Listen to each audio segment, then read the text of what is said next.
Hello বন্ধুরা, দেখো তামার জিনিস এরকম কালো হয়ে গেল। হ্যাঁ, তারপর এটাকে পরিষ্কার করার জন্যে খুব মাজা ঘষা করতে হয়, অনেক কিছু দিতে হয়। আমার এটা ছিদ্র হয়ে গিয়েছিল বলে আমি রং দিয়ে এটা ভরাট করে দিয়েছি।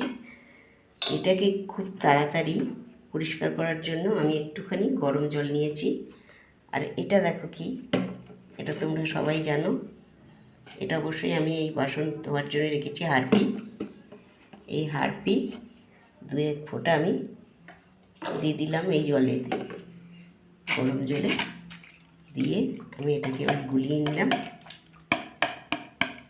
নিয়ে দেখো আমি এটা ফেলে দিচ্ছি এর মধ্যে।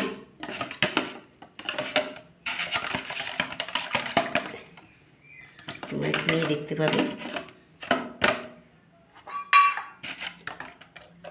আবার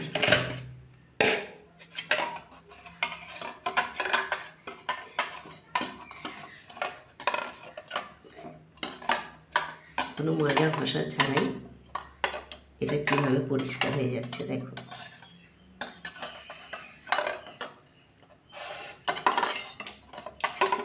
পুরোটাই একটুখানি রেখে দেওয়া, তারপরে আস্তে আস্তে ও নিজের রূপ ধারণ করবে। দেখতে পাচ্ছ তো নিশ্চয়ই, দেখো এটাও কিরম পরিষ্কার হয়ে গেল।